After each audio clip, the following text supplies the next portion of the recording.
intended on doing just a pop-up show, a call-in show. Everybody can have their say, but I had to do a little something extra just for a few minutes. But since you are here, please, please, please, please, please hit the like button. Please, please, please, please, please hit the bell. Hitting that like and that bell costs you nothing. You can go to donatebrown.com or patreon.com/Carnell. Any of those things if you want to, but just please hit that like. It's a easy and free way to support the channel. Now, I'm gonna get to the calls, but let me just take about 10 minutes to say something that I just gotta say, because I saw this verdict today and I didn't see enough people talking about it. I didn't see enough people outraged about it. So I feel like I have to have, and I need to, and it's our responsibility to have this conversation. So, Supreme Court just stopped 1 million Floridians from voting in November. Now, I'm just going to read you a few quotes, and I'm going to come back and I'm going to tell you what I'm thinking. But for those of you who don't know, you all remember that Florida, everybody, the decision was made. The ex-incarcerated, formerly incarcerated, who were disenfranchised, were now able to vote. And then, context, they decided, well, you know what? How do we keep these people from voting? How are we going to do that? How is that supposed to happen? How are we going to keep these people who are disproportionately Negroes, and inclined to vote a certain way, right? Designed to be more progressive in how they vote. How are we going to keep these people away from the ballot box? Well, they decided something very simple. They decided that these people are poor. That's why having wealth matters, because when you're poor, people can do certain things to you. They can just say, this thing costs a lot of money. It costs a lot of money to be American. And so you are poor, you just can't be American. You will have citizenship in name only. So let's go through a few little quotes from here, just to give the context. The Supreme Court all but guaranteed that nearly 1 million Floridians will be unable to vote in the 2020 election because of unpaid court debts in a shattering order handed down on Thursday. Its decision will throw Florida's voter registration into chaos, placing a huge number of would-be voters in legal limbo and even opening them up to prosecution for casting a ballot. The justices have effectively permitted Florida Republicans to impose a poll tax in November. So here's what's happening. Because these formerly incarcerated were allowed to vote, there was a big registration drive, and they decided to vote. They decided that we want to be enfranchised, and they added a bunch of new people to the ballot. To the voter rolls. So what happens now is this. Now what they're saying is, well, now you have to pay these huge fees. Well, there's going to be a lot of confusion. There are probably going to be a lot of formerly incarcerated who decide to go vote. And then they open themselves up to prosecution all over again. I don't know about y'all, but to me, it just kind of feels like a trap.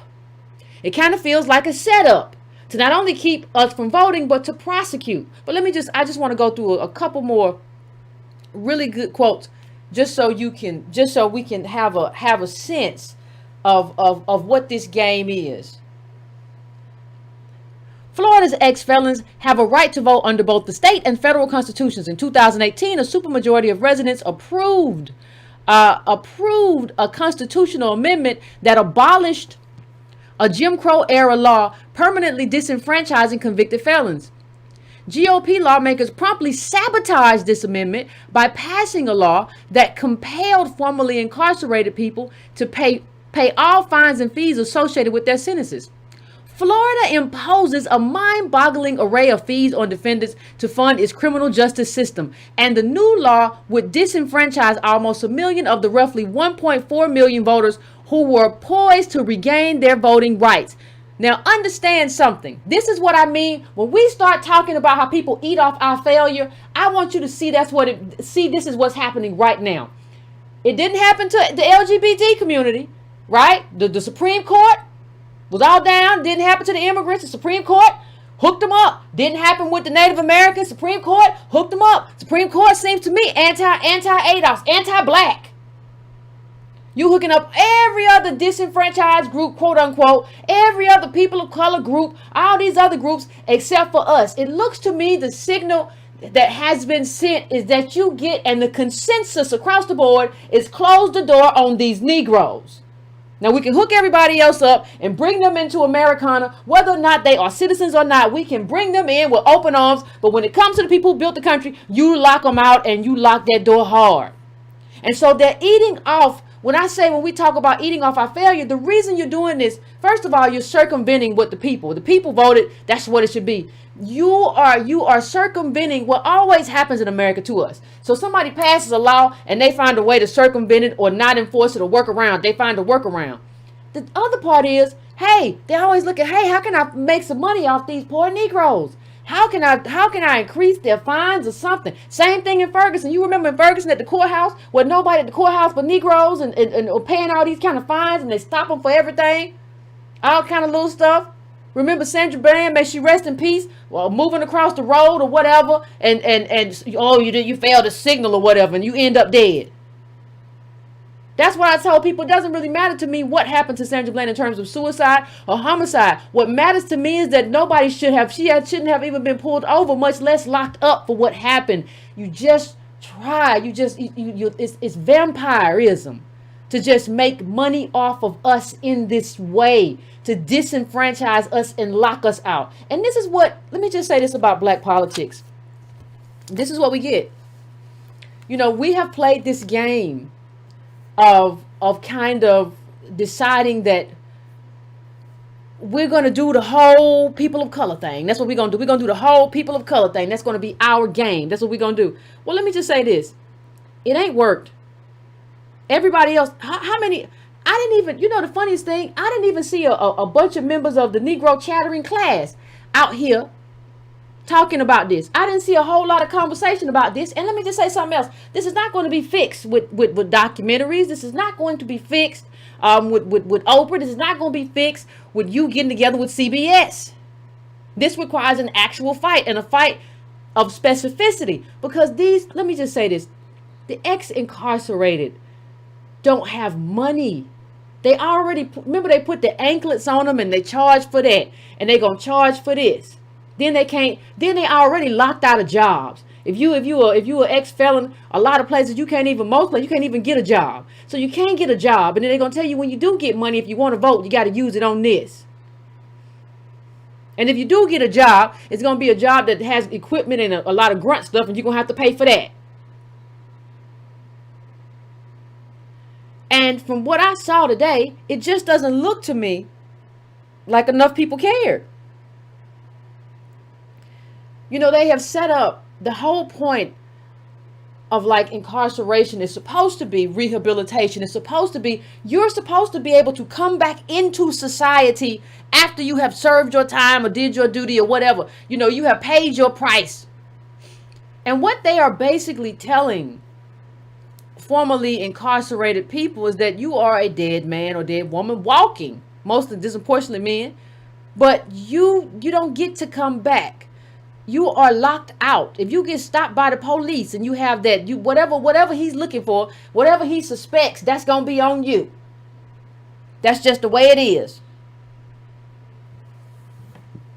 No allies. I don't see, same thing with the Supreme Court case. In this case too, I don't see nobody. I don't see any of the allies. The allies, they ran off with their Supreme Court victories, and we left here standing, holding the bag, looking crazy. Well, I don't know. All shucks. I don't know where our stuff at. We were supposed to have some stuff too. I don't know. When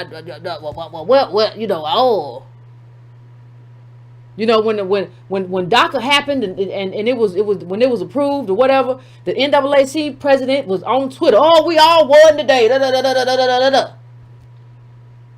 Well, why don't you get them to say that we all lost today?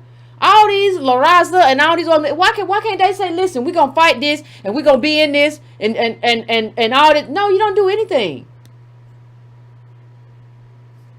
Well, we got our win, and you don't really even care if, like, I don't even know how much these people care if it's some Latinos that got locked up. They don't care. They celebrating that they got into that they're the Latinos and that the majority of applicants submitted to UC now in California. So I mean, they're celebrating all kinds of victories. There is no people of color coalition. There has to be specificity to this advocacy. And people say, well, Yvette, what about the Supreme Court? You're not gonna vote for Biden. You're gonna vote down ballot. Yes, because right now, this is more encouragement for me to do that. I see a Supreme Court that's a conservative Supreme Court that's doing a whole bunch of liberal stuff, except for Negroes. It looks to me that the court can combine efforts and do a whole bunch of stuff that still locks us out, no matter whether it's liberal or conservative. And people need to stop talking about, well, what are y'all gonna do? Why y'all gonna vote down ballot? Listen, the clearest way to just hem all this stuff up is just Democratic Party. It's easy. It's easy. Support reparations and attach it to a number.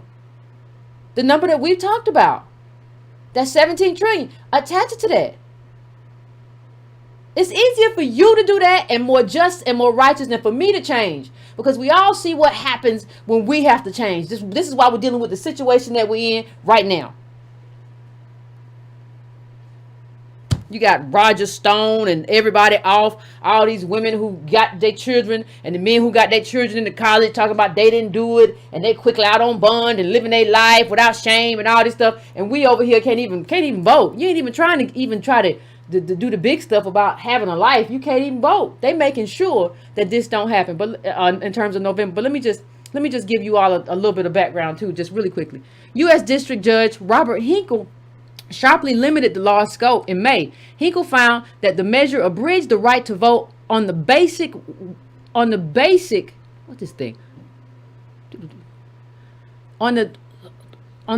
basis of wealth in violation of the Equal Protection Clause of the 14th Amendment, and that it amounted to a tax on the ballot in violation of the 24th Amendment. So it's basically unconstitutional and blatantly so.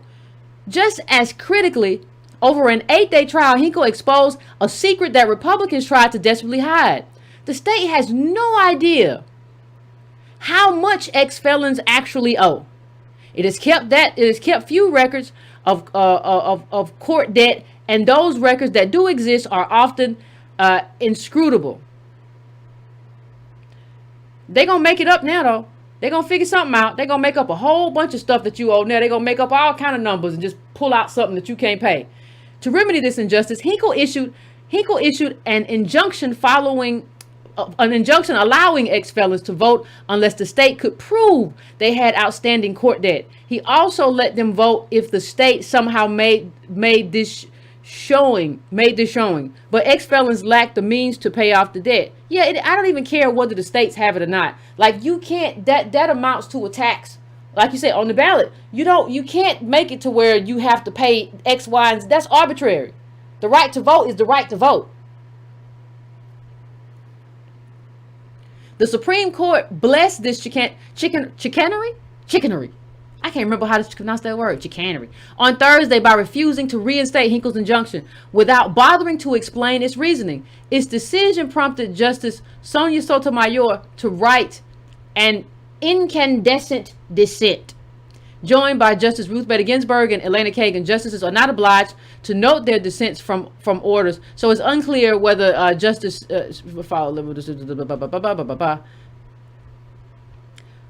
but that's really all that you need to know about that. Now let me just say this. Hold on. This says the same thing I think I said a little while ago. Yeah, that's the same thing. It's just the silence is kind of deafening for me. Like in terms of what is supposed to be happening and the conversation that is supposed to be happening, and we should be in an uproar. And I just have not seen as much of an uproar as we need to see in terms of what's happening. I haven't seen anything a lot from the chattering class of Negroes, and I haven't seen much from any of the other Negroes. Everybody's just kind of being quiet, and this is unconstitutional. And it just circumvents law. It is what it is. So I want to hear from you all. about that and about other things as well. I think I have already set the phones up, so if you want to call in, please go ahead and do so. Why do I have 2 calls from the same number? That's odd. Anyway, so feel free to call in. We are going to have the conversation. I want to hear from you about this and about anything else you want to talk about. This is not limited to this. I just saw this case today, and I decided that, like, there's no way to, like, we got to have this conversation. Why does the sound keep doing funkiest stuff? Jesus Louise. Anyway, let me go to the calls. 773, you there? Hey, Yvette, how are you? Pretty good. How are you? Well, I won't complain. Long time no talk to. Out of respect for new people coming in and other callers, I backed up on the calling, and I'm just happy to speak with you. Okay. And, you know, we live the consequences of these decisions by the Supreme Court constantly. And that's not something that I came up with. It's just something that I heard you say before. Mm-hmm. You know, from Dred Scott to the civil rights laws of 1863 to this thing that just happened today with the votes in Florida. Mm-hmm. It's ridiculous. You know, and this is where we really need to understand that there are no permanent relationships, friendships, solidarities, or anything. The only thing that's permanent is interest. And where our interest ends, so does our solidarity. No one is, you are absolutely right. Not one person from any of these other groups has stood up to say, hold on, wait a minute, this is wrong. It's we always stand in the gap for DACA and other immigrants. And this is what we need to double down on what we always say, identity. This is ADOS. This issue with reparations is ADOS. We don't try to step in on CARICOM or anything that's going on. We support you in any way that you can, but how dare you not support us in this? And it's just absolutely wrong. And we keep falling back and going backwards. We take 2 steps forward, 3 steps backwards. And it's because of the people who are supposed to be representing us. We have no representation. Our representatives stand up for everyone but ADOS. And I'm ashamed and I'm appalled. And as you guys always state, there needs to be a letter writing campaign, a phone-in campaign. Politicians do not respond to applause. They respond to pressure. Again, that's something that I heard you say. And we got to put these people under pressure. They need to understand you cannot win the White House without us. And we willing to vote down ballot. I don't understand why our group has such an issue with understanding what voting Democratic down ballot is. We're going to vote. We're going to participate, but you will not have that high office without us. Yeah, and well, we gotta live the consequences. Go ahead, Yvette. I think the thing is, like, no, we're holding it hostage, and the thing is, we hold it hostage for a reason. We don't hold it hostage because we want to be mean. We're not being disagreeable. We've been far too agreeable. Like, the thing is, we've been far too agreeable for far too long. This is not a case of us trying to be disagreeable. We just realize we've been too agreeable, and everybody else has ate off the plate of America, and we hungry and starving. At that point, you have to take drastic measure. That's not. We're doing that for a very specific. We don't have a choice at this point. Exactly. May I say one other thing? Sure, go ahead. We need to understand, and this is me. If we don't get this together right now, my grandchildren, some millennial children, ADOS children are going to end up beggars in the country of their birth. I mean, we have. This is so important This is the most consequential thing that's going on. And if we're going to live the consequences of a Trump presidency with a Democrat in office, what difference does it make? What difference does it make? If we live the exact same thing with the Democrat in the presidency, what difference does it make to us if our children are going to be beggars in the country of their birth? Yep. Love you, Zach. Thank you, and thank you, fam. I appreciate it. And in the country of their ancestors' birth, right? So it's not even like we just were born here or something like that, and we just got here or something. No.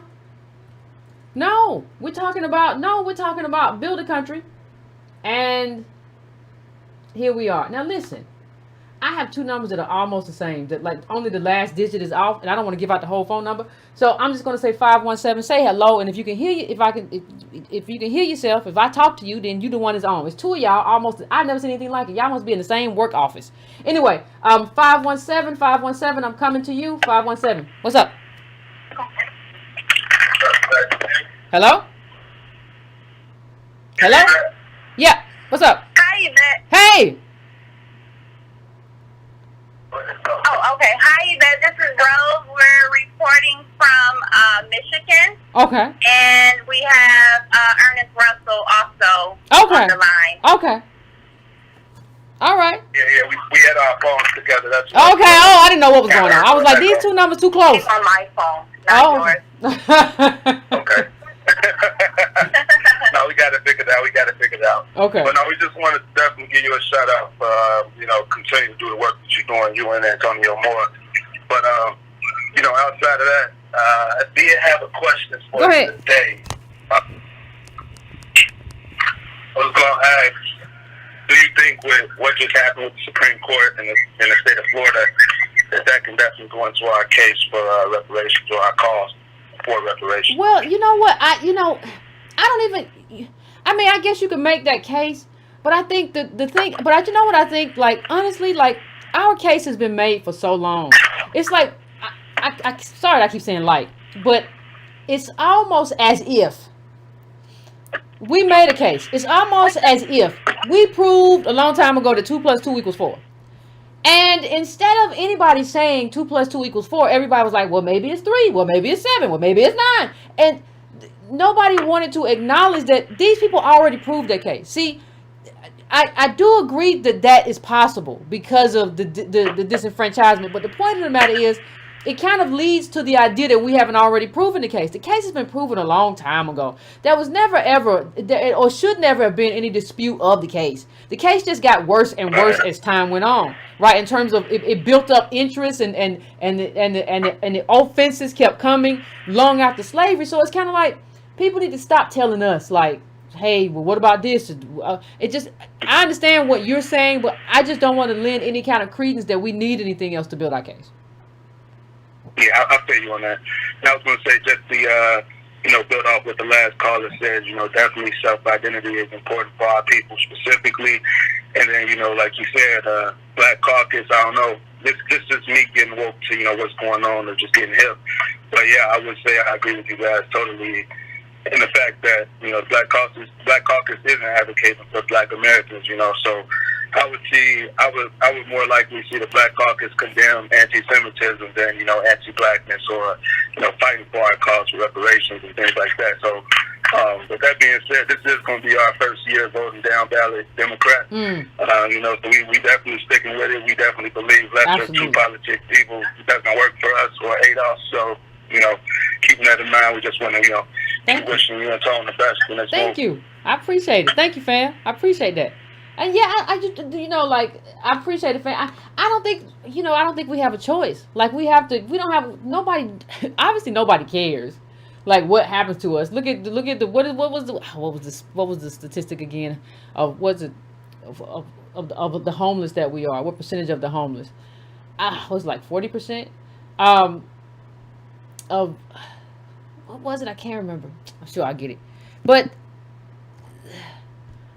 I think the problem in in ADOS America right now is this idea that we have time, that there is something else that we can do, that we don't have to do anything this drastic, or that we can't do anything this drastic because Trump is in office.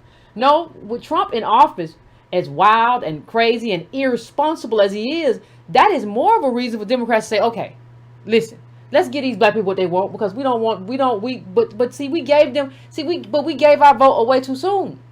So now what happens is, because Clyburn did the fish fry and he got, and black people running in circles, Biden has now moved on to the Latino vote. Like, he got us wrapped up. He's running like 15 points ahead or whatever it is. He shouldn't even be running ahead. We should have let this thing stay neck and neck for a while and have posters believing what they believe. Like, we're going to vote Democrat down ballot. Then we would be the topic for a discussion. We are 40% of the homeless and 50% of homeless families. Now, 40% of the homeless, 52% of homeless families. I correct myself. Listen, what that means is that the first caller who said we're going to be beggars, we're already beggars. The question becomes, are those of us who are not yet beggars, do we have it within us to save the group? Do we have enough in our spine? Do we have enough fortitude? Or can we persevere long enough to save the group? Because we are already beggars. Disproportionately, that's too much. So let me go to the next call. I am going to 312. 312, what's your name? Where you calling from? What's on your mind? Yes, hello, Yvette. This is Arthur Ward with Adon Chicago. Hey, what's going on with you? Today? Everything's good.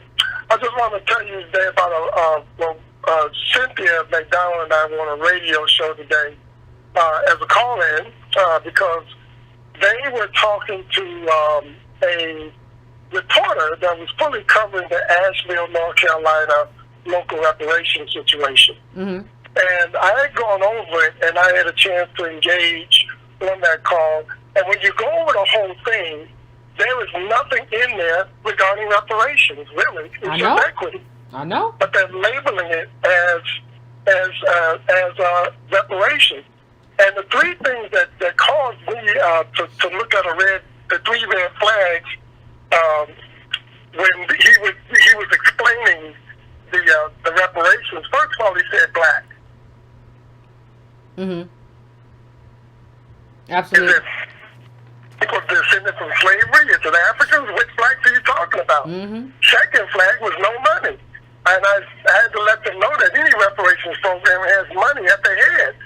And then the last thing that came out the person's mouth was black and other communities. I told the people that yesterday. Yep. It's terrible. And then right after I talked about those specifics, and then Cynthia came on behind me, and when she broke down this commission thing, the grand grab part, after she got off, guess who got on? Who that? Cam Howell. I don't know what did he say? Sounding out of breath and talking real fast. I mean, but did he say that was reparations? Yeah, he said it was reparations. He said that we have to do this like the way civil rights was done. He says what happens locally informs what happens federally. And But that's not even local reparations. That's not even like North Carolina gave American descendants of slavery a payout, a check. I would still have some issues with that, but that's not reparations. And so, I understand how people got confused about that, because I used to think like, well, maybe that's what the NAACP said. And before I knew that the NAACP was crappy, I was like, well, that's what NAACP say. So if same thing they say, no, that's investment in community. What you're looking at is investment in poor communities. That's fine. That's what government should do, but that's not reparations. Right. I'm kind of on that. I'm afraid of people calling that stuff reparations. I have no problem with equity moves. That's what they're supposed to be doing. Yep. But when you start calling this stuff reparations and also saying that federal dollars are going to be involved with this once they get an actual law passed, this is when we start treading on bad ground. And I don't want this stuff happening across the country, because you know what they'll do. Once we get to the federal level and talking in substance and finality, they're gonna say, "Hey, we already paid you reparations. Yep. Go away." Yep. That's what they're gonna do. They're gonna count all of that investment in community. They're gonna count all of that community investment. They're gonna tally it up and say we spent this many billion across America over this time. And they're gonna tally a whole bunch of people of color, poor people, stuff together and say we paid you reparations and hush. But you know what it is though? Some of these people who are pushing this, there are funds set up sometimes, or they're trying to get funds set up to where they get paid to kind of help cities, set these things up. So you want to get paid just to be the person to come in and help cities set up their reparations, right? And so that's good for you individually. It's not good for the group. And I'm suspicious of anything that is not good for the group. If it's just good for you as an individual, I'm going to have problems. Right. Yep. Thank you, fam. I appreciate it. Anything else you want to add before you go? Thank you. All right. No, I'm fine. Let's get all the people get in. All right. Thank you, fam. Appreciate you. All right. Thank you. Yeah, that's why. I'm going to my next caller. 720. What's your name? Where you calling from? What's on your mind? Hey, how are you? This is Ilias from South Bend, Indiana. How you doing? But how you doing? I got a 720 number, but I was staying in Denver. Okay. But I'm back in South Bend right now. But it's actually good that the guy came on before me because he's talking like what's going to end up happening. Is that you're going to have a lot of groups of people come in on the Asheville kind of angle. It's going to be Africans, it's going to be Latinos, and they're going to literally create. They're jumping out ahead of us right now. Yeah. And what they're doing, they're going to give us like a little way to do it. You know what I'm saying? Mm-hmm. So basically, it's going to be all inclusive. It's going to be everybody gets some, and then they're going to say, no, this has already been established. We have a reparation thing that works here in Asheville, where these kind of hippie, rich white people are at. You know, and so what I think like we should do right now, like ADOS, we should do like a satellite outside. We should be in Asheville right now. I mean, because and everybody says what they should do and this, that, or the other. But what I'm saying is like the people who are able to do stuff like you have an online business or whatever or something like that, where you can be in this place. You need to be speaking ADOS right at the beginning when they start talking about reparations. You know what I'm saying? Because if they get out ahead, start talking and like saying this is what it is, and they establish a city like that, and this is the reparation city, but everybody gets it. Yeah. So it's not really us. Yeah. Well, they just and then a lot of things. It sounded like a little bit like the Elizabeth Warren thing too, where this historically black. That don't mean it's black now, and that don't mean it's ADOS now, and that don't mean like a lot of those people who were there and impacted are gone. You know what I mean? So you have to give it to the direct descendants of slavery and Jim Crow and all of that. You can't give it to like the black people who are there right now. You don't know who those or the people of color who are there right now, or whoever might not, or minority. Minority is everybody except straight white men. So what does that even mean?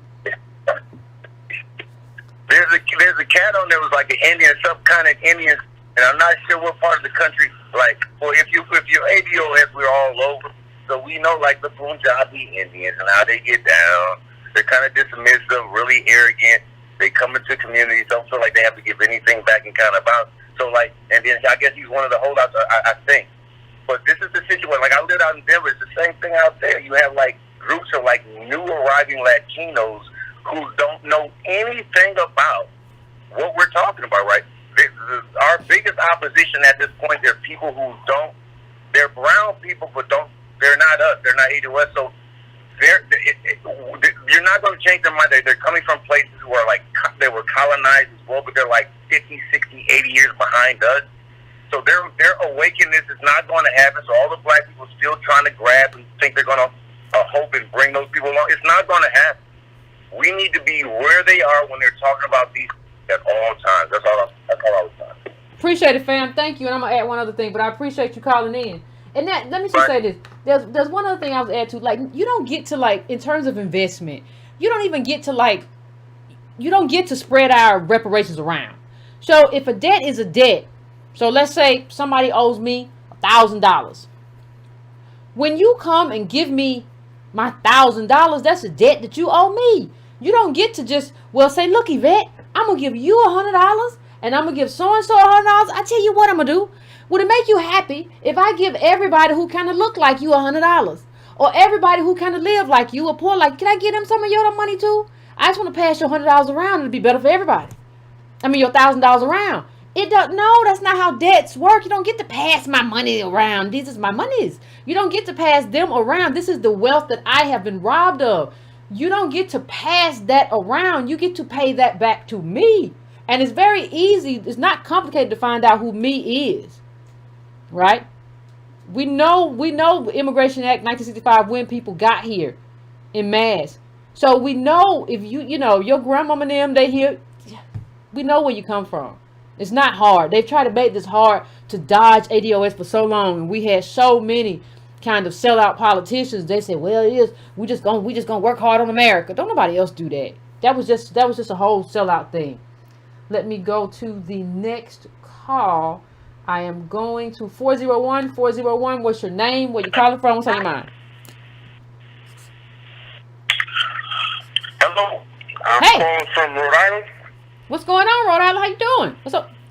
Rhode Island, oh man, the ocean state, but the ocean state's starting to blow up a little bit. Okay. Shout out to my ADOS brother Vandal from Boston, because we're right next to each other. Okay. And right now, my mayor, all right, I was born and raised in Providence, Rhode Island. My mayor, George Alorza, if you look on the Twitter, I'm ADOS from Rhode Island. I don't show my face too much because, you know, whiteness in Rhode Island is crazy. So I'm still trying to navigate that. So I hope my ADOS family understands that. And I was at the conference. Okay. But our mayor, he signed an executive order to do reparations. But when he signed it, he said reparations for African Americans and indigenous people. Now, I'm still trying to figure out what is it, Indians or whatever. I'm still trying to educate myself on that part. Don't. And now, I contacted the local NAACP because he's trying to do his little own HR 40. And I listened to what you said on that. And I believe that, you know, nothing's going to happen out of it because most ADOS around, we have nothing. Mm-hmm. Some of us had something back in the early 90s and the 80s. My grandmother's best friend, I still remember her and her husband bought a house outside the city in the suburbs with a pool in the backyard, everything. But that was just their specific accomplishment. Mm-hmm. They end up burying a lot of their they end up burying a lot of their kids because of heroin and the drug thing. And you can go into co-parental and you can do all that stuff with CIA and deal with that. But we, in Rhode Island, I feel we've been left at the bottom. So a lot of times when I hear everybody say black businesses, if I got $1,000 in my pocket right now, I can't go to black business tomorrow. And if I do, it's a black business for someone who wasn't born here in Rhode Island, which is the craziest thing. So they really don't understand the Rhode Island black experience, mm-hmm. the ADOS experience. So, like I said, he's trying to do it, and I'm trying my best to get on the panel because I believe the mayor of Providence, he should have somebody like myself who gets up and goes to work every day. Because I know he's going to have on that panel educated people. We got a lot of educated people that went to Brown and all these other colleges in Rhode Island College, University of Rhode Island. But he needs to have regular people on that panel. I don't know if you agree or disagree with that, if he even tries to do some type of reparations in Rhode Island. Well, I have a problem. Okay. I have a problem because I see what the game is now, right?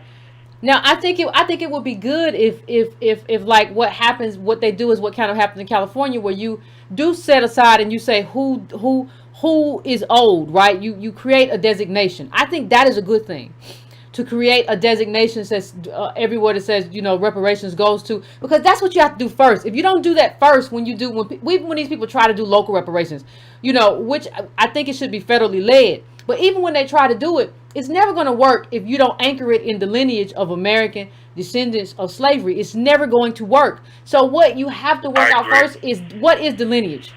And if the lineage isn't right, then I think shut down the whole conversation. That's fine. That's all right. We don't want it. We don't know. If you said no. We don't want it. This isn't, because it's not reparations. This is not reparations. This is community investment. Call it what it is. Don't give it. Don't slap the name reparations on something that's not reparations.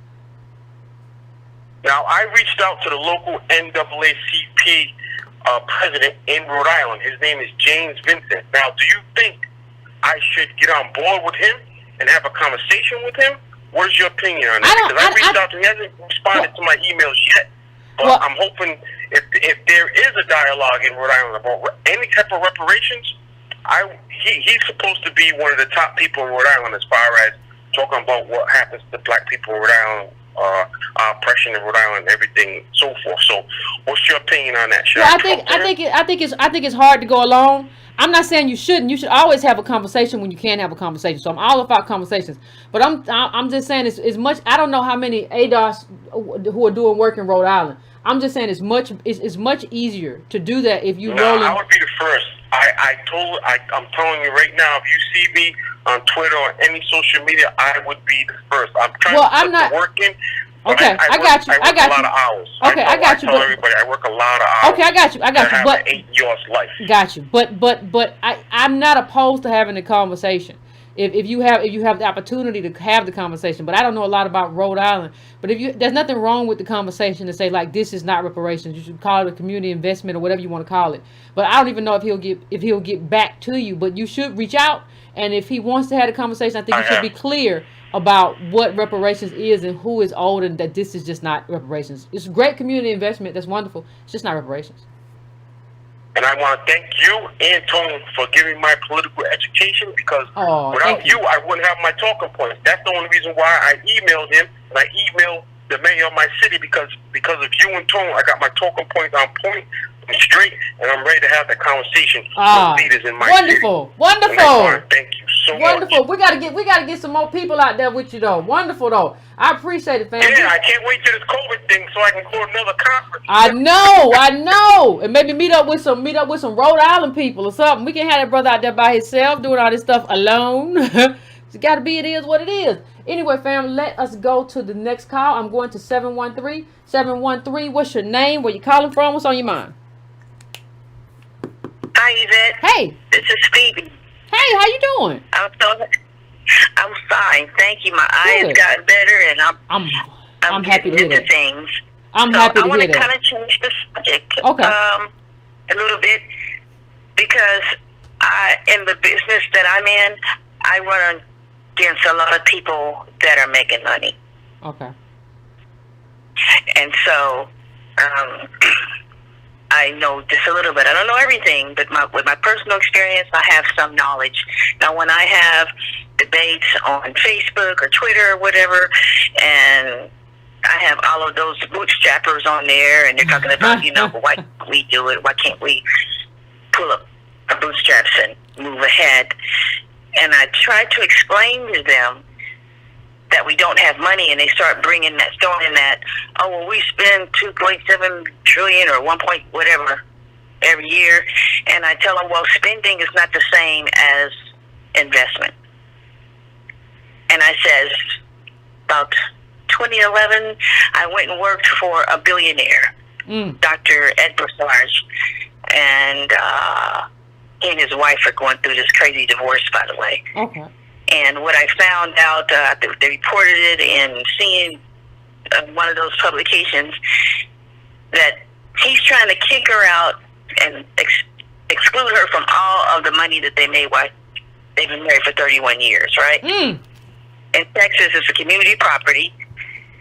And how he was able to do that is he put all the assets in a trust, in some trust.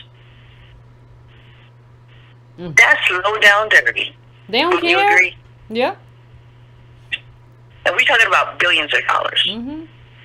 And so my whole point of bringing that up is that we don't even know how to play those games. We're not even playing the same game. Well, you know what? We're not even those people either, right? Because you're talking about in the terms of line, like the people who put people in chains, and then said, "Not hey, you're out of chains, but we're never going to give you your freedom. We're going to just like eat off of you."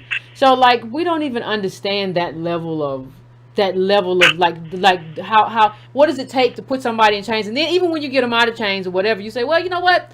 You're still not going to be free. You're just not going to have the whip no more, but we're not going to have you have no land, and we're not going to have no wealth. We're not going to have nothing. Like that's some real awful stuff that not only has happened, but it's 2020 and it's still happening.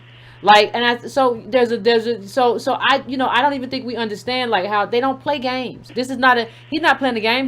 He's if I don't know anything about the case, but for what you're saying is true. He slept beside a woman all that time, and then he want her to eat. He want her to eat out of trash cans. So I don't think we understand that level of like bringing the hammer down that these people are doing. Ooh. Yeah, it's unnerving for me. But my other very important question is this. The music that you have playing on the pre-show and stuff, Mm-hmm. can you put the links to those? Because I really enjoy them, and I don't know the names of them or anything. You gotta enjoy them on the show. You can't enjoy them elsewhere. You can't have free listening elsewhere. You gotta keep like, I don't know. That's theme music. I mean, I can buy it and stuff, but I don't know the name of the artist or anything. Credits. I ain't making no promises. Okay. I appreciate you. Well, I'll forget that. Okay. But I just wanted to bring that up because, if they got that much power with all that money, and then with the Latinos surpassing us in the numbers that they represent, and they have people advocating for them, how do we overcome? Well, it's just disheartening. Well, I think it is, but I think the only way the only way we overcome is we have to be a self-interested group. Everybody else is self-interested. That's how they move. They might say one thing in public, but when they move politically, they move self-interestedly, right? And I think the only way to do that is for us to figure that out. Like, if we don't figure that out, I don't think there's a way forward if we don't figure out that, like, no, we're ADOS. We got to move forward as ADOS and advocate specifically for ADOS. We don't owe nobody nothing. We don't owe nobody a doggone thing. And so I think we have to keep that in mind. People are like, well, we all got to stick together. Hush. I watched all this stuff happen to us, and I didn't see no sticking together. I saw y'all advance, and I saw us falling to the bottom. So miss me with this sticking together stuff. Unless you're giving me, I can see you giving me something specific, right? So if you're giving me something with some specificity, and you come to me and make a deal, you do this for me, whatever this thing is, and we decide, okay, and you do this for me. There has to be an exchange. But we've just been the doormat to America for a lot of different people. That's not an exchange, and that's not good enough. And that's what we are. One more thing. Go ahead. Do you think that Trump is desperate enough if we put together a real effort and have somebody advocate for us? You think he's desperate enough to write an executive order? No. Beneficial? No, okay. I mean, I don't even think, thank you, but I appreciate, I don't even think Trump want to be president no more. Like, that man just pardoned Roger Stone. If you want to be president, you don't do that. That's something you do when you know I probably ain't going to be here, so I better pardon him while I can, because I'm finna get the boot. I don't even think he wants to do that kind of work, hard work. He doesn't seem like he has the capacity for it. Like, he just bumbles around. I didn't even watch that press conference he did where he started talking about everything under the sun and started talking about Biden and just goofing up. It was supposed to be about something international, I think, and he just made a fool of himself. I don't think that person is capable of much, quite honestly. And even if he were, I don't think he has the soul to do it or want to do it. And even if he did, we would all see it for what it is. He's just doing some stuff to try to win. But like I said, I don't even think the man want to win no more. I think he wants to go home and fight his legal cases or whatever. I don't think he wants to win. You don't pardon somebody like Stone if you really trying to win. He ain't trying to win. I'm going to my next call. I am going to 201. What's your name? Where you calling from? What's on your mind?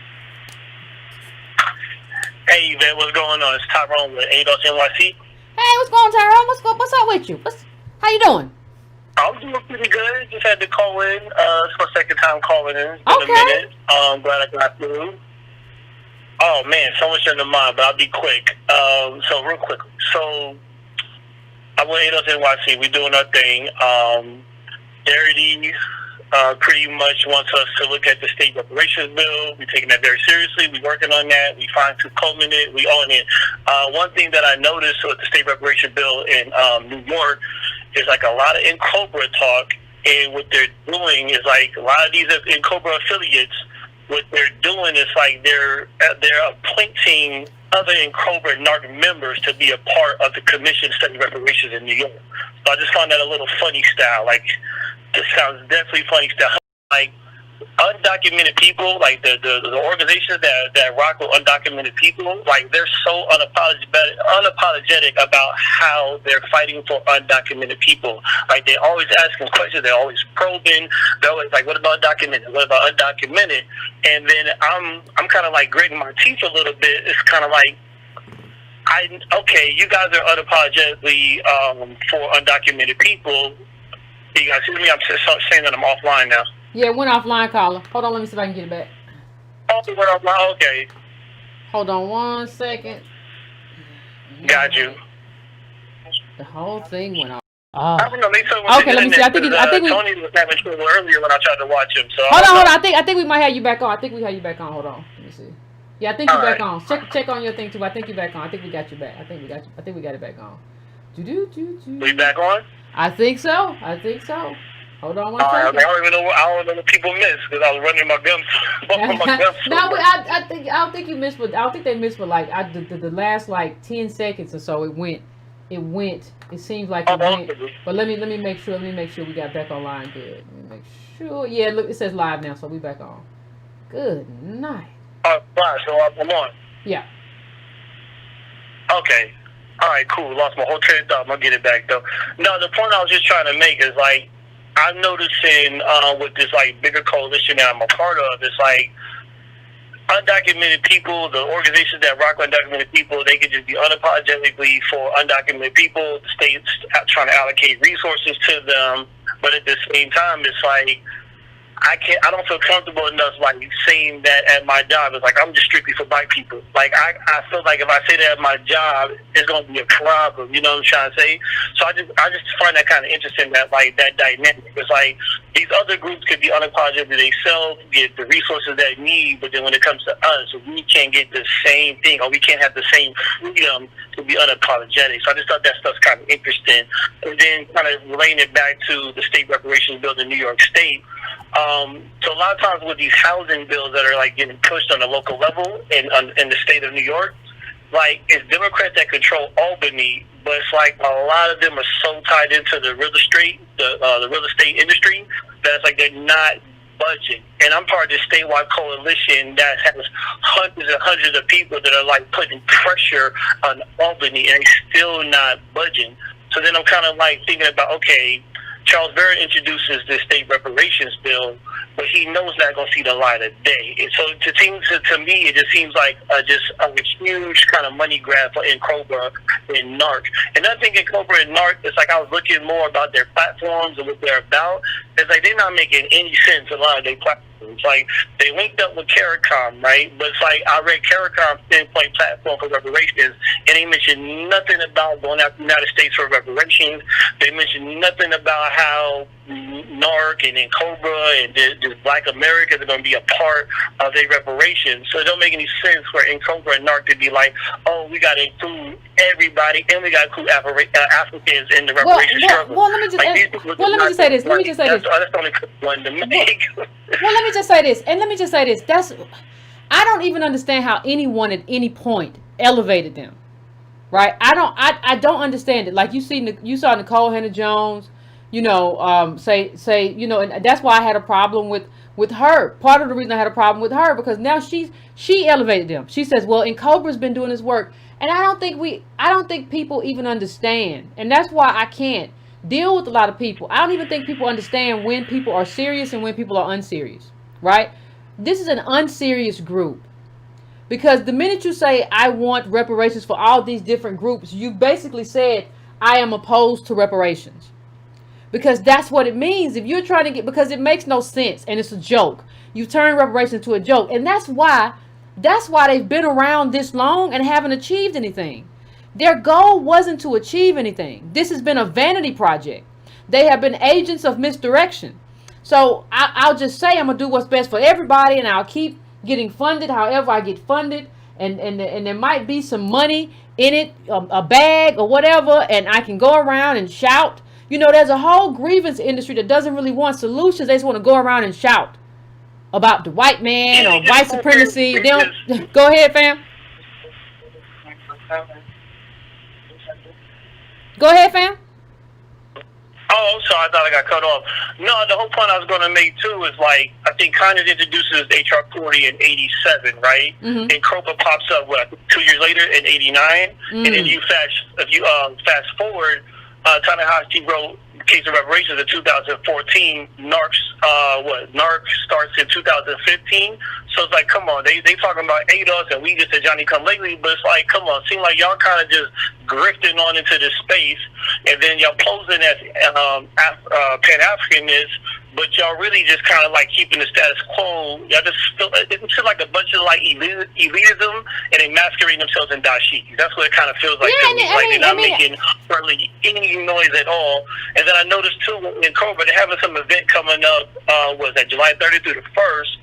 I registered for it, but then they would charge me $30. Oh, you would charge me $30 in the midst of the coronavirus? Come on, you know we don't got the money like that. Well, something, like, is it digital? It's digital? Yeah.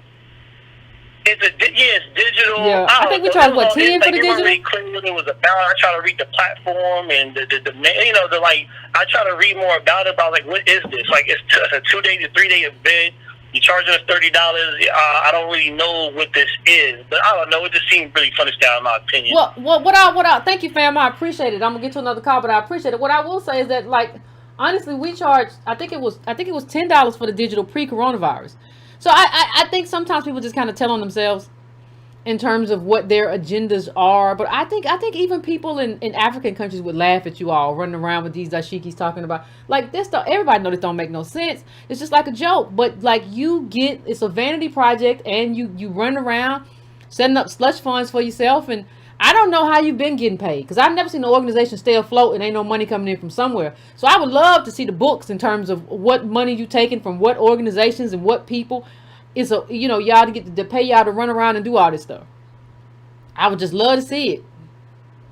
Anyway, I want to go to 561. 561, what's your name? Where you calling from? What's on your mind? My name is Carl. I'm calling from Palm Beach County, Florida. What's going on, Carl? West Palm Beach. And what I look at is we try to build capacity in our movement. Mm-hmm. Right now here in the state of Florida, the children are not preparing themselves to go back to school like they ordinarily do. And I don't think we would ever had the opportunity to have that kind of interruption until now with this coronavirus. I was just wondering if we might spend some energy in trying to inform our 10th, 11th, and 12th graders as it relates to the problem that exists amongst us as ADOS. And I think they might have many times the energy and the opportunity, because many of them are like experts with the computer and all of the other stuff in retrieving information. I think if we could set up some kind of real vehicle for them to start to communicate, not only just here in Florida, but across the United States, I think we might be able to do something meaningful. And I think if we would do it where we can get some kind of report every 3 months so that we can see if it's working or if it's not, and just do some new creative things as opposed to depending on organizations, politicians, and others like we apparently do. And I'm just looking at some new things that we can do, because these young people, it's their future that we're talking about, because many of us that got a little season on us, we know we're kind of close to the ground again. But these children that are out here now, rather than that allowing them the opportunity to go to the beach and do all the other stuff, I think if they would get some kind of campaign going here, particularly in Florida, since we do have a lot going on here, I think we can do a lot of damage to the ignorance that is prevailing in inside of our community and bring forward some new, fresh army to help us in our efforts in trying to make things better for our community. And I was wondering, what did you think about such an idea? Okay, I'm gonna answer you offline. Thank you so much for calling in, to make sure I get through as many calls as I can get through. I just think it would be. I'm not. I think the best thing to try to do that is set that up in your own community, because I think one of the things that's happening is that people are going through so much right now, right?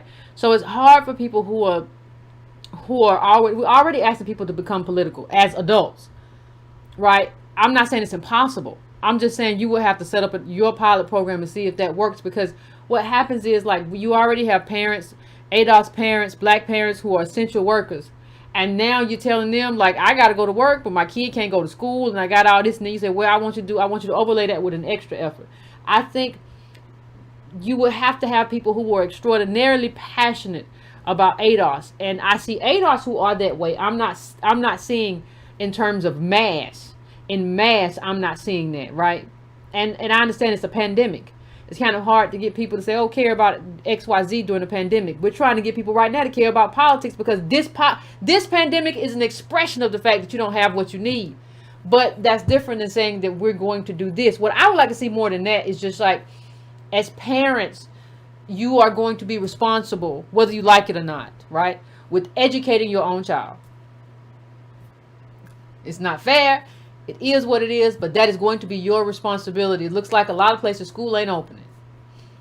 And so, to the extent that you have that responsibility, you have an opportunity to not only educate your child in terms of what they need in terms of math and science and all of that stuff, but you have an opportunity to kind of anchor them in politics that matters. And I hope when you think about your history and you think about your social studies, that you think about ADOS and how to anchor them in that history, so that they don't have to kind of relive this where they are embarrassed or ashamed, that they understand this and they can carry on this legacy for long after we're gone. So I think that would be a kind of a better starting point to me.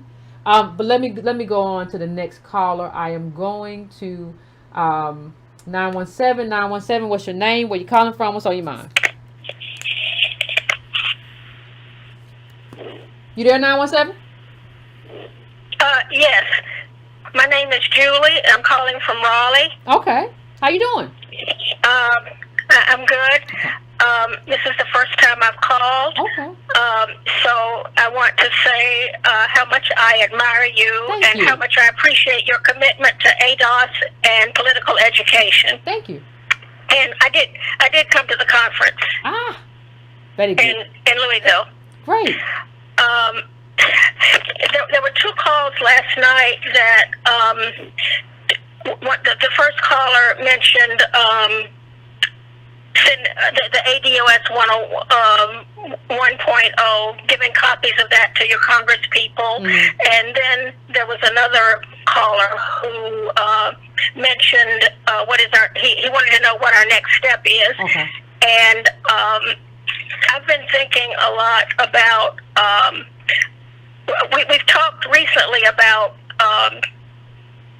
Ta-Nehisi Coates and Nicole Hannah-Jones, and I don't know if we've ever discussed Randall Robinson's book, but I'd like to refer to that, because I've been thinking about it a lot, and what you said recently about our inability to discuss slavery. Because in his book he spoke about Beloved and how it failed commercially because black people didn't support it, and they even laughed through some of the most wrenching scenes in the book. I remember that book. And I remember when we read They Were Her Property, there were a couple of times where I had to put that book down. Absolutely. I mean, it's hard reading, but he spoke about that in his book.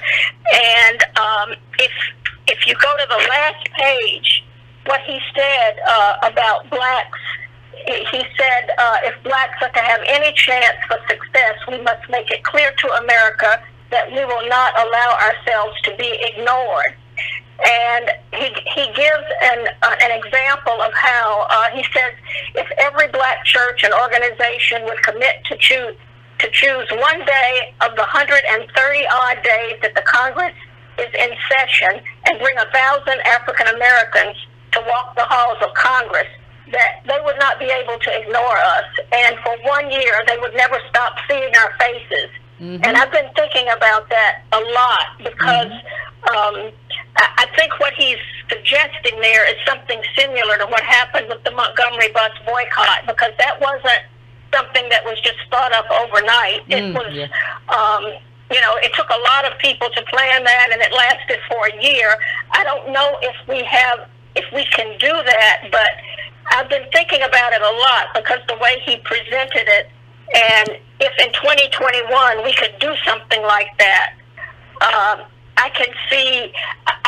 I feel as though we can't let the opportunity go to waste. And when you spoke last night about Kaepernick and the movies and that sort of thing, yesterday with the announcement of the Washington Redskins changing their name, they had the woman that discussed that talked about how she never thought that would happen, and because in 2014 they won one of their suits, but then it had been dormant for such a long time, and she said it's unfortunate that it happened because of the murder of George Floyd.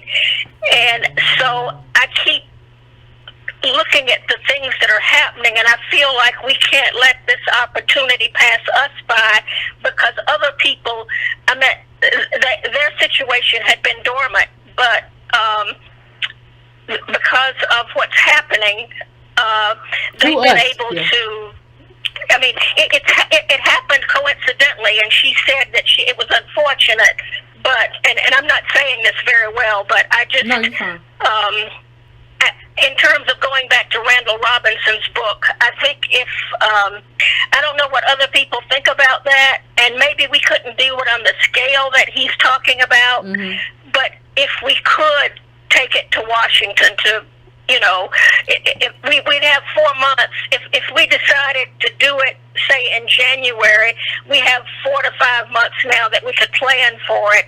So that's just an idea that I had. I don't know what other people might think about that. Okay, no, I think I've been reading that. I've been reading it over and over again, and I think he made a very valid point there. So that's just an idea that. I think, and thank you. I think that's a good idea. I think part of the problem that we face though, and this is a daunting problem, I think, is that, you know, every time we try as ADOS to do something good and meaningful, what happens is that other people just try to get in the front of it. And, you know, that was my problem with Nicole Hannah-Jones. Was my problem. That's my problem with Incarcerated, because they were dormant and not really doing very much. And then all of a sudden, when we made it pick up steam, they want to jump in front. So you almost get into a situation where you're going to have a bunch of ADOS who are there trying to fight for reparations, and you're going to have to deal with Incarcerated. They're fighting for a global black liberation in some type of comic book world. But I think that's a good idea. I just wish before we do that, I just wish we could get on one page. Like, and just like, listen, like in Cobra, Narc, that stuff y'all was trying, it didn't work, and it didn't work because it was stupid. So just admit that it was stupid and it didn't work, and let's just get on one page, or you just get off the page altogether if you don't want to get on this page, because this is the only page that makes sense. You know, like, it has to. I'm not saying like that everybody. We all know everybody wasn't united with King or with Malcolm. We all know there were always disagreements, but this is such a time, and this time is built on us. And during a time where all of the stuff that we see happening is because of like black death in the street and black oppression, it's really going to be something if everybody gets something from this but us. That's going to be awful. But that's kind of what we're barreling toward. Thank you, fam. I appreciate you calling in. But she made a good point. I think you have to, like, we've let them ignore reparations too long. She made a very good point. In the sense of, you know, I've read that book too. You can go there and make the case. That's a good point. The only problem is, like, you have too many. That's what we have now. Everybody's just running around searching for a bag. Do you really think in Cobra and Narc are trying to do reparations? No, they wouldn't be. They're trying to do whatever gets them the bag. They don't want to. And you got too many people that whine and cry too much about, like, they care about how everybody feels about them. I care about how the leftists feel about me, and I don't want to make Africans mad, or I don't want to make the white left mad.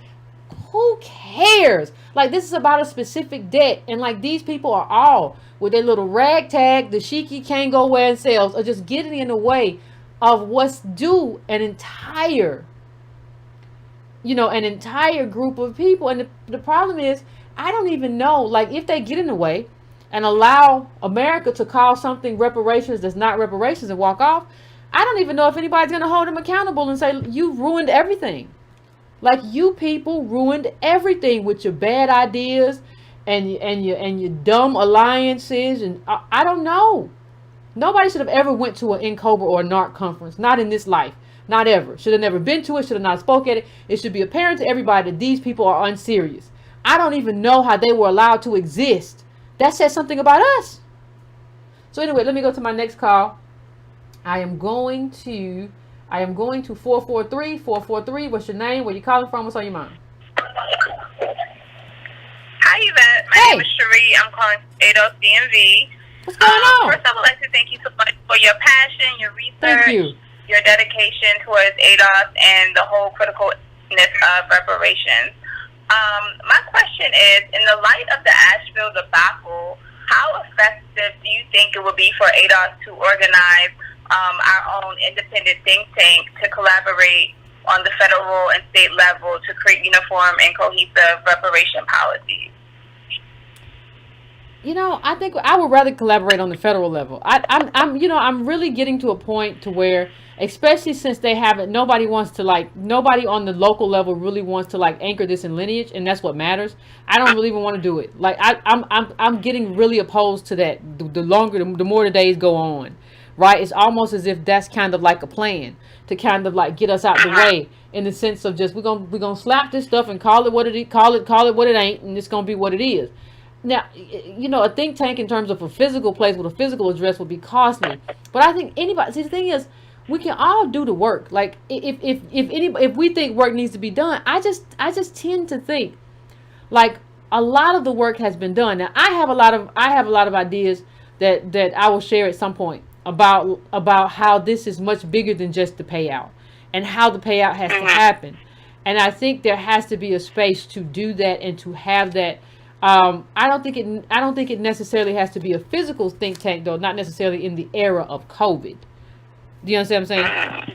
I think we can, I think we can build out something, and that's why I'm still working on the kind of group platform for that. I think there's a space to build out something collaboratively that doesn't require a physical space. And we couldn't have a physical space right now anyway, but I think there's a space to do that. But I think we face a more immediate problem right now in terms of just these agents of misdirection, and they're everywhere. And I don't think we weeded out selfish people. We didn't do that. We kind of allowed people. We have to change our culture in the sense of, everybody's saying you got to get the bag. Nobody wants to be musty dusties and the dusties and all this stuff. You have to kind of weed that out. You have to say, listen, this is about collective uplift. You don't get anything. Even carve out, get all this money out of it too. All this money people are setting up to get paid to help with the reparations or to be on the reparations commission. I said this before and I'll say it again. I think when you take out these people who are going to make $150,000, $200,000 to be on this thing, once you get rid of that money and that slush fund, I think a lot of these people go away. I'm sorry, what'd you say? What do you think ADOS should do to position ourselves to be the go-to on this subject? I think within our community, ADOS is number one. But I guess for those in the community that are not convinced yet, how do we position ourselves to be that legitimate, agent that's going to push the reparations issue? Well, I think everybody has to be an ambassador of ADOS, right? And so if somebody says in Cobra, if somebody says, well, everybody gonna get some money, I think everybody has to say no, that's stupid. Reparations is only one thing. Reparations is the payment for the wealth that was plundered. You have to make it clear to people as an ambassador of ADOS that nothing else except ADOS is reparations. Like, once you make it clear, like, what everybody's talking about, I don't care what is NARC and COBRA, these cities who are trying to do, like, investments in communities, you just have to make it clear to everybody, like, this is not reparations. I'm not saying investment in community is bad. Once you make that clear, it's like, okay, I get it. And see, that's how we grow. We grow with people who are on the individual level, ambassadors for ADOS. That's how everybody's grown. First of all, I heard you from a friend. I ran across your YouTube. I heard you. My wife told me about you. My husband told me about you. And that's how it grows. But everybody has to be the ambassador. And and nobody, like I say, nobody should have. Like, we have propped up stuff for too long that does not make sense. We have to stop doing that. We have this kind of culture amongst ourselves, like everybody has a right to an opinion, and I've said before, but nobody has a right to an uninformed opinion, and nobody has a right to an opinion that doesn't make sense. Once we apply scrutiny to your opinion and see that it's stupid and there's no such thing as Wakanda and there won't be any global black liberation, you bring a claim against a country, and not the whole globe, not the earth. Once you see that, you have to be willing to walk away. You can't say, well, nobody has a different theory of relativity and says, well, everybody has a right to their opinion. If somebody came outside tomorrow and said, the earth is flat and the sky is orange, you would want to put that person away, right? And so we don't have that same reaction to politics, but we got to adopt it. We have to get serious about our politics, and we don't have time.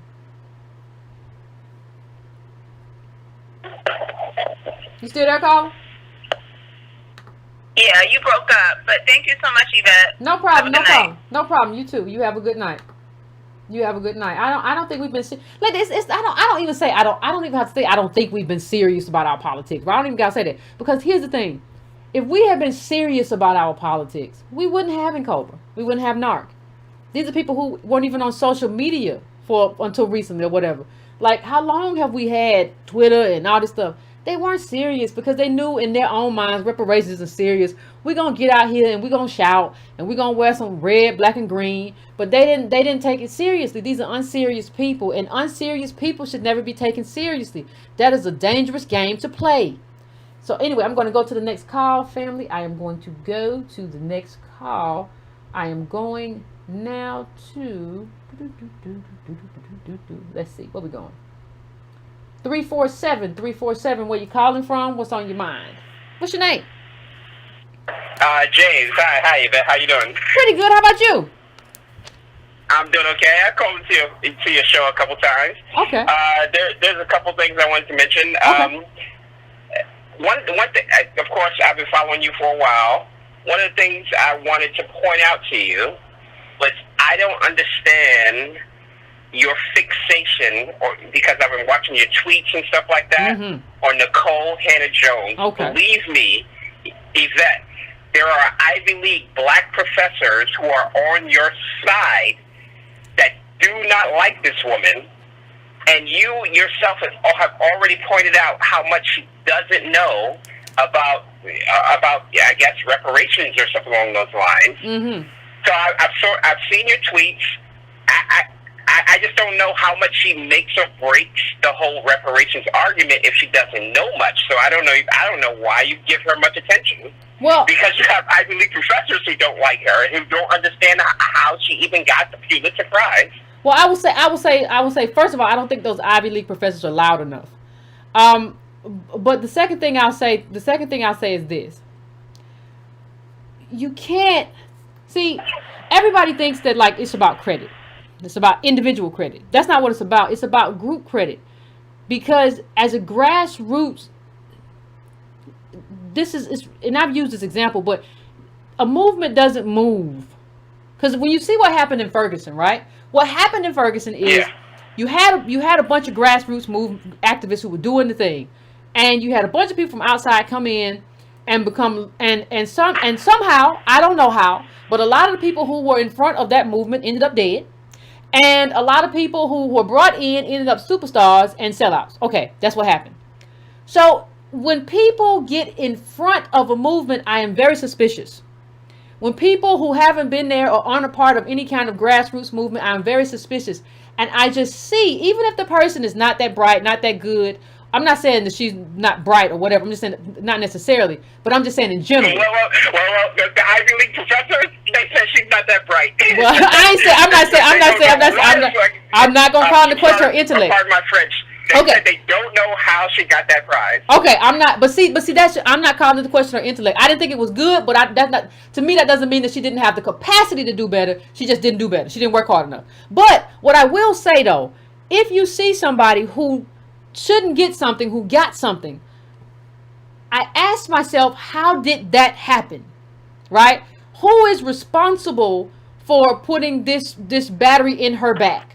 And so that makes me have to tell everybody, I want to tell everybody, do not fall. There's something, there might be, I don't know. But there's something that doesn't make sense here. And when I see stuff that doesn't make sense, I have to call it out, because if not, the next thing you know, she will have ran off into the sunset, and people will be right, oh, Nicole, and oh my God, you saw Jamel Hill say, oh, we're so glad that Nicole Hannah-Jones brought this to the forefront. She didn't bring anything to the forefront, but people who don't know, don't know. What you doing? You know what? Let me tell you something, Yvette. I called you before, and I said to you, one of the things that came out, I guess, in her whole project was that the idea that blacks had brought, American ADOS had brought America closer to its ideals, and it was surprising to me that eventually that. I suppose, maybe she probably came to the same conclusion, but she probably got that from the discussion that I had with you on a phone call from like a video from maybe a year ago. Yeah, I remember that. I remember that. And let me just say, I just like to set the record straight. See, that's what I like to do. I like to set the record straight about what happened. I like for people, see, one of the things I'm always cognizant of, right, is that people who are following ADOS and following me today aren't the same as people who followed me or followed ADOS yesterday. So I have to set the timeline. I want you to know what this woman did, when she did it, what we did, when we did it, what reparations is, what it isn't, and I have to I have to set the record straight, because there is a timeline, right? And we got to go through that timeline and see what happens. We got to go through the language. I just like to be clear. So I do all those tweets. I just want everybody to be clear. So if you have any kind of question, you can always be like, well, I think Yvette tweeted about that. Let me see if she said anything about that. And I want to make sure on my time that I answered all of your questions. Another thing I wanted to point out is I also watched the interview that you did with that reporter from Nigeria. And believe me, he pissed me off. He thoroughly pissed me off. I'm sorry? I said, why? I thought he did a decent job. The reason he pissed me off is because of the looks on his face, the smirks and stuff like that. I was talking to my sister about this. It's like, listen, if you're an immigrant from an African country, and listen, I grew up with nothing but immigrants. My next door neighbors were Jamaicans, Antiguans, that literally came from Africa. Listen, if you're going, the smirks that he had on his face they just irked me, because I know that he was telling you things like, oh, I get pulled over by the cops too, and such and such and such, essentially trying to undermine your whole reparations argument. But let me just say this in his defense. I think he got it though. Like I don't know whether, because and I spoke to him after that. I don't know about that. But I think I spoke to him for a while, for like an hour after that too. He understood where we were coming from. Now I don't know if he anticipated understanding. Yeah, I think he definitely did. I don't know if he anticipated. I think he was placating you. No, we spoke for a long time. I think he gets it, and I think there are other immigrants who get it. Now you have to do the interview, right? And the interview has to be engaging, and you have to kind of make a case and you have to kind of sometimes create tension in the interview, right? But I don't think that in terms of like you're trying viewers and all that kind of stuff. But he seemed like, I just get a benefit of the doubt here. He seemed like when I spoke to him after, he seemed to understand the case that I was making or whatever. So I'm just putting that out there. Well, so they definitely didn't portray that in what was presented, and as a part of that whole broadcast or that whole interview. But let me just say this. Let me say this one quick, fam. You know who got on my nerves on that interview was the woman at the end. The reporter at the end is the person who I thought was off. They both. I mean, for me, they both got on my nerves. But yes, they both did. Yes, that's what I'm saying. Now, just to be clear, I'm not totally for reparations, only because, I mean, I'm just not sure that if we have systemic issues, that reparations itself is going to cure that. And I don't know how much we know for sure that those disparities that we currently experience won't reemerge. Well, hold on. Let's have a conversation. I think, this is why I say the 17 trillion. This is why I say that. Just to make sure, I think reparations are due. I think No. Solve the problems. I hear you. But that's why I always say I don't get to get into it. But I always say that like people fell short in talking about reparations only, right? Reparations has to be accompanied. Reparations has to be accompanied by a set of policies, and not a set of policies for just one period. Like a multi-generational set of policies that I think it has always been kind of mistake to talk just about the debt outside of the policy prescriptions that protect like the wealth that is going to be handed us too. Because if you just hand us wealth too, we're prey for predators, right? Because we have a bunch of money, we have no social capital, right? We have no land. We have no institutionalized knowledge. So there's a lot that has to happen that I really haven't gotten in depth that I plan to talk more about as the months unfold. But I haven't got. Yeah, but I agree with you. Like the debt is it's old, but there's a lot that has to come with that debt. And I'm just trying to at this phase, like there's a method to the madness. Like before, we just talked about what the problem was, the wealth and all that, and then we talked about the solutions, reparations.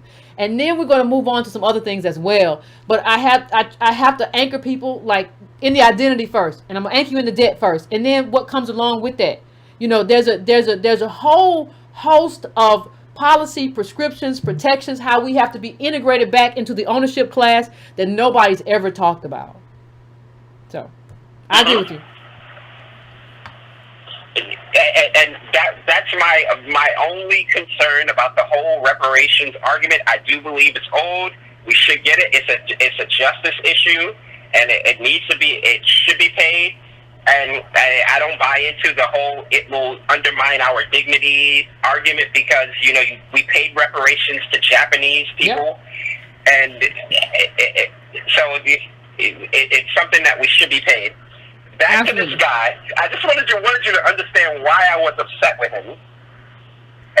It's because I suspect that even though he is a person of, I believe he was Nigerian descent. And he might actually be encumbered. Because I believe he said he had a white daughter or something like that. No, I didn't hear nothing about that. Now, if that happened, I'm sorry, I might have missed it.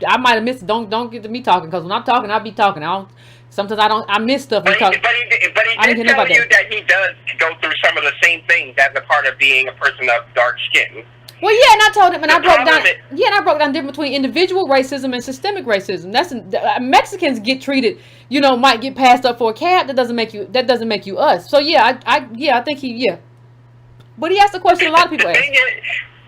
One of the important things I wanted to point out here is that let's say they get pulled over by a cop, I suspect that they might actually insist on pronouncing their African names in order to distinguish themselves from the Tyrones and the Shaquithias that stems from ADOS. I don't know what you want to call it, but basically they would use those names essentially to distinguish themselves, and I don't put him above that. Well, no, I don't either. You remember shout out to Peaches is Black on Twitter.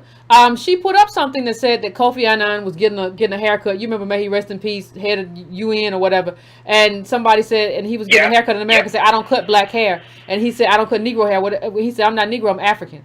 So I definitely see that. I definitely see that. That's so. The I Heart Abiola comedian lady said that she got stopped by the police, and when she spoke with her London British accent or whatever, he said, "Oh, I thought you were black." Yes, so I do. That's what I'm saying.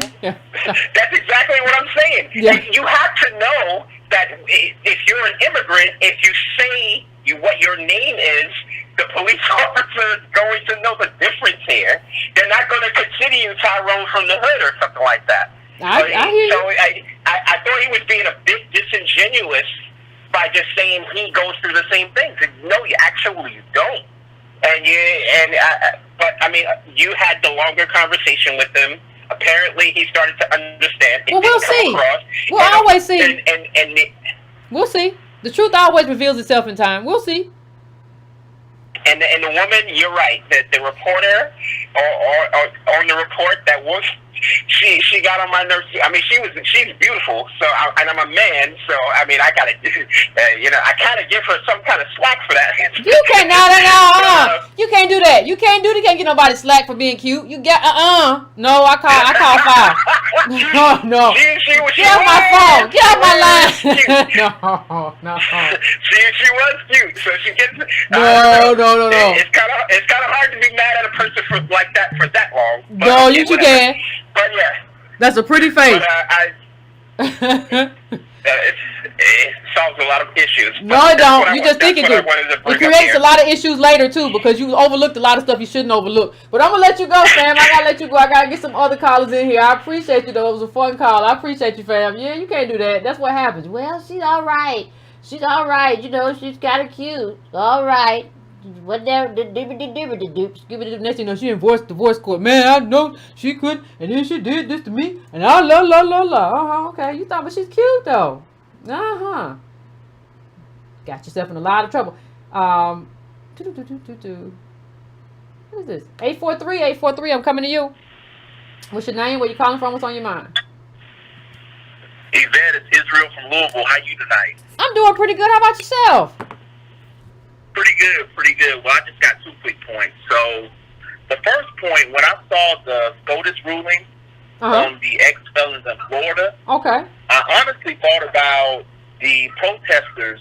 We had 87 protesters in Kentucky that got charged with a felony and 2 misdemeanors for protesting on the Attorney General's lawn regarding the Breonna Taylor case. And really the first thing that I thought of, it wasn't necessarily me worrying about them serving jail time, because there were some celebrities out there, and shout out to them for actually putting boots on the ground and supporting the cause. But I'm just thinking about those non-celebrities. They don't have the wealth to get that felony and those misdemeanors taken off their record. And there's still a lot of people that don't realize the reason we're fighting this fight is because wealth is the final frontier in America.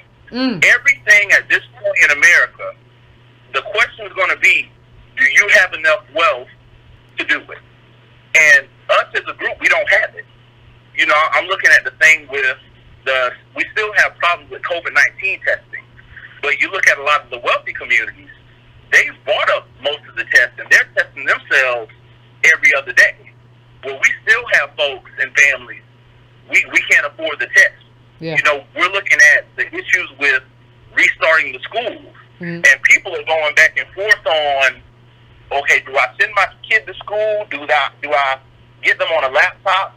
That's not the question. The question is, do you have enough wealth to get a private tutor for your kids for the whole academic year? And for us, the answer is no. It's just no. And reparations is about restoring that wealth that was stolen from us so that we can be true American citizens. Even when it comes to returning to work, a lot of us, we're on the front lines working, but we can't afford to miss a paycheck. So we're risking our lives just to make sure that we can feed ourselves. And for us being the ones that built this country, we shouldn't be in that position. That's true. But there's still a lot of people that don't understand that it's all about wealth. So, like I said, when I heard about the Supreme Court case, it made me think about, you need wealth to fight anything. And without it, you can't do anything. Your rights in this country are backed by wealth, right? So people always say, I have a right to this, I have the right to that. No. How much? If I hear a lot of black people say, well, I can sue, that's against the law. Well, America has become a country where your rights are backed by wealth. So if you don't have any wealth to back that up, and you can't come and just throw $10,000 on an attorney's table and say, get started on this for me, can you? I don't even know what we're talking about. You know, and these are small cases I'm talking about when I say throw that on there. That's you can't live where people are so obscenely wealthy and you're poor because it devalues your money. Your money don't mean nothing if you got this person over here, these people over here with this much money. So I don't even know how we don't understand that like rights are backed by wealth and we don't have any. Yeah. So the second point I was thinking of as well, you know, as we get closer to the election, I've seen some people get a little shaky as far as, hey, what do we do if Trump gets elected, or what do we do if Biden gets elected? And I just want to remind everyone, just as a quick pep talk, 3 years ago, we were worried about, you know, what happens when someone battles us verbally. And I just want us to realize the amount of ground and the amount of success we've had, because most of us, we've been on board 2 or 3 years regarding this fight for reparations and being specific around lineage. And I just want us to realize that every battle we've come against, we won. Yep. So we just got to keep on track. That's true. Keep pushing. And we have to realize when we're forming this movement, it's about starting a fire. And when you have a fire, you need fuel, you need oxygen, and you need an ignition source. And these other groups, or these other people, they're trying to get in front of us because fires create attention. And we've been creating a lot of attention, especially over the last 18 months. That's true. And these other people, they may have the fuel. You know, the fuel is the data. You know, Dr. Derry, he's been providing the data. He's been pouring his heart and soul into this effort for decades. So anybody can grab the data.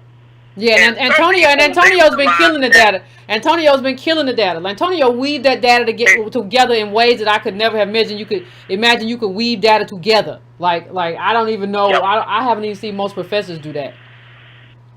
Yep. And as far as the oxygen is being lineage specific. So when these other groups, they want to bring all Africans around the world, you know, that's not the oxygen. So whenever they're trying to start a fire, they don't have the right conditions for it. You feel me? Mm-hmm. And then the last thing, you need the ignition source. We are the ignition source. Uh-oh. And what a lot of people don't realize, and I have to go after Nicole Hannah-Jones, a lot of people think that elevation means mobilization. Uh-oh. They're not the same thing. You gotta preach now. They're not the same thing. You may have a platform, but if you don't have the boots on the ground, it doesn't mean anything. Not a thing. And what ADOS has done, we've brought all of those elements and we started this fire. And as we get more people with the data, the cause, the lineage, and then the boots on the ground, that fire just continues to grow. So we're still at stage 1 where the fire is catching attention, but we're about to hit stage 2. You know, that's when the fire starts smoking and it starts drowning everything else out. And then step 3, the fire consumes everything. And you have no choice but to, hey, we got to figure out how to quench this fire. We got to figure it out. So I just wanted to say that. I've seen some people get a little shaky. We're on the right track. We got fire going. Let's keep pushing, and we're going to get that debt that's owed to us. So that's all I got to say. Thank you, fam. Everybody stay safe. You done preached. Love you, Yvette. Love you, Sam. Love you back, fam. And let's get the job done. You done preached a good word. I'll probably take another call, but you know I could end on that. You preached the word. I appreciate it. I'm going now to 850. What's your name? Where you calling from? What's on your mind? Thank you for taking my call, Sister Yvette. No problem. What's going on with you? I want to quote me a quote out of my old girl, Harriet Jacob. She wrote the book, Incident of the Life of a Slave Girl. Okay. And inside of that book, she was explaining that relationship between her and her master that she won. And she openly admitted, she said that for them, the master, the elite class, they had money and power. She equaled it off, because you know in math, when you're dealing with an equation, what you do on one side of the equal sign, you have to do on the other. Got to. You have to. She said on her side of the equal sign, she had will and determination. I've definitely 10 toes down in this movement. She said on her side of the equal sign, she had will and determination. I'm definitely 10 toes down in this movement. I want to suggest to the listening audience, yourself, when we're dealing with the conversation on these media, Twitter. Hold on, caller. I think we went out again. Hold on, caller. I think we went out again. I think because you were a good call. I'm sorry. I think we went out again. I don't know what's going on with the service tonight. Let me know if everybody. Can y'all hear me? I think we went out. Yeah, I think we went out. And I can hear you fine. Yeah, I know you can hear me. Let me see. Okay. Let me see if I can get this back on track. Yeah, take your time, sister. Take your time. Let me know if y'all in the chat can hear me. Oh, it's not giving me anything. Okay, now we're back. Go on ahead, caller. Go back. Start over from the beginning just in case I didn't hear you. No problem, sister. I was just mentioning okay, they got you. The book. I just have a good love affair with Harriet Jacobs. She wrote the book of Incident of Life of a Slave Girl. And inside of that book, she was mentioning that relationship and the power that her master had. And I was explaining to the audience, it's just like a math equation. What you do on one side of the equal sign, you have to do on the other. For her master and the elite, she said they had money and power. On her side of the equal sign, she said she had will and determination. I bring that conversation in style to the conversation tonight, that when we're engaging with our friends and family and other, strangers on our social media, Facebook, Twitter, and everything, we got to really open up a shame campaign. I mean, it makes no sense for somebody to tell you how many yards a certain football player ran, but can't tell you anything about their grandmother or their grandfather or their great-grandparents. And you have to shame them on that. There shouldn't be any reason somebody should be able to tell you how many basketball hoops LeBron James did, but can't tell you anything as far as where your family came from, to the best of their knowledge, here. I'm very, very, I'm so glad that I thought I was crazy over the years, but sister, when I was listening to some of your videos, you came up on that subject of Dylan Oak. You gave me a map of how to really kind of deal with the Pan-Africanism.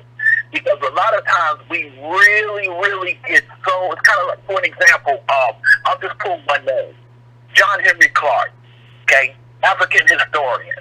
Everybody in the conscious community and these different things, they know who John Henry Clark is. Mm-hmm. However, on my end, I don't really know that. I mean, I do, as a historian, I do. However, I can tell you more about where John Henry Clark is from. A little town in Alabama called Union Springs, not that far from Columbus, Georgia at all.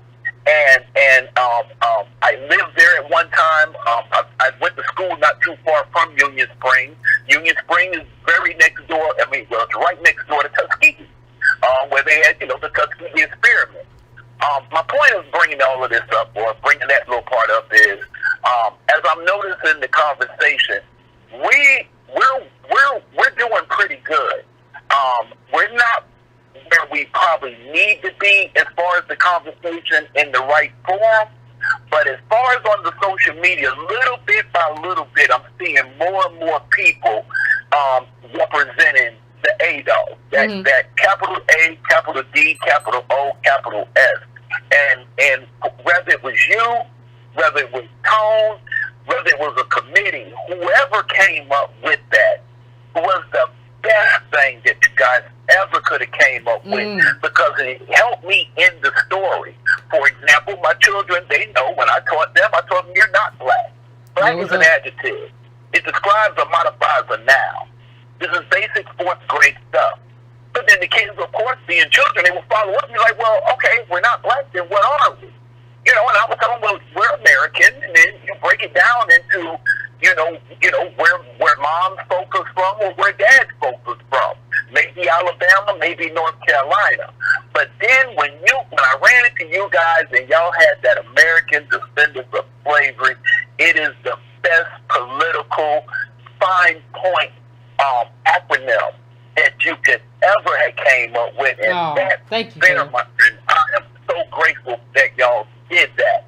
And now moving forward, now that we know who we are, because that's who we are. We are the American Descendants of Slaves. Mm-hmm. Whether you started off in the 13 colonies or whether you were pushed out to the west from Florida, it doesn't matter. You were under, even if you want to argue and say, well, everybody in my family wasn't a slave and whatnot, you were under a system of slavery. It was a system. And it, whether you got exactly what you picked in your cotton, fair, or got nothing, it all equals out to you being caught up under that system. I think you made a very good point at the very beginning of your show. Isn't that odd how the Supreme Court, who's supposed to be more of a conservative, I would say conservative planet. I kind of understand a Republican, so I'm gonna just say conservative. Yeah. Supposed to be conservative, pulling all these treats and stuff out of the bag, but doing nothing for the American Descendants of Slaves right here in front of our face. And we're sitting there actually, lollygagging around, right? And other people are on the move. They're positioning themselves, and we're kind of sitting there basing ourselves off our jobs. My son's going to grow up to play football, or I'm going to teach him how to do basketball, or my daughter might hook up with a rapper, and all of this nonsense and stuff. We need to really pay attention. Tune in, send this Sister Vet show and Tone show, send that thing out across the way. If you notice when y'all listen to Sister Vet, you know she don't bar for nothing, and she don't hold her tongue. So you're safe. Send that stuff out and let this word get around, and let's do something. Do it. I'm 47. I'm starting to get worried that, golly, man, if we don't do something, I feel like I'm running out of time. You know what I'm saying? And I know that there's probably people on just listening that's older than I am. So let's really kind of get ourselves together. Those other people that look like us, that are American Descendants of Slaves, shame their butt. Tell them you don't have no other comment. If they're not talking Adolf and what we need for our people, the ones that built this nation, you don't want to hear it. And you care nothing about how many yards somebody ran or how many hoops somebody shot. Ooh. And that was what I wanted to come in and leave with the family for the night. All right, fam. I appreciate it. And I apologize for I'm on your team. I appreciate it, fam. Remember, I always tell y'all them cotton.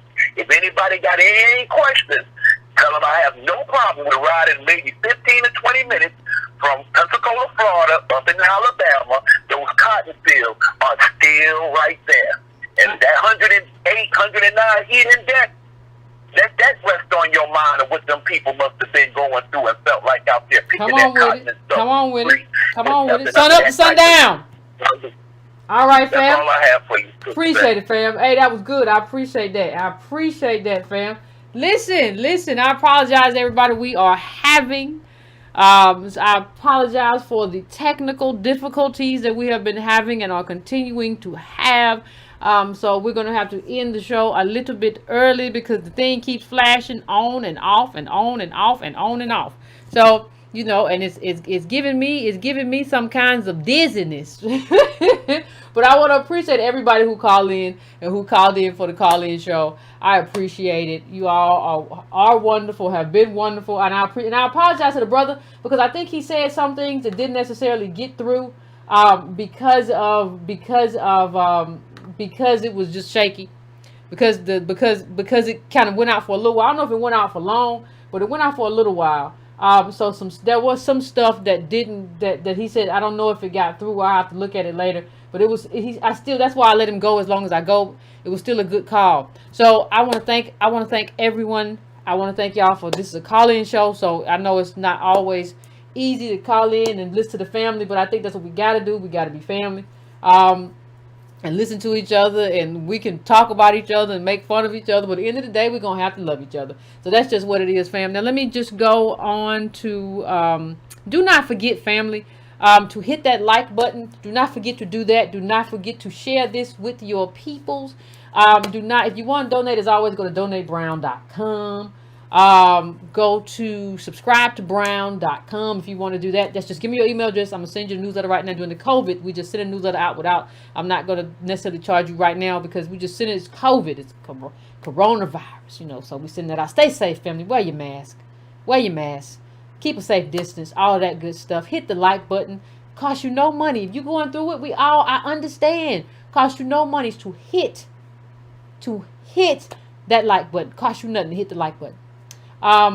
Cost you nothing to subscribe. If you have not subscribed to the channel, you know, if you have not subscribed to the channel, I would appreciate it if you would do that.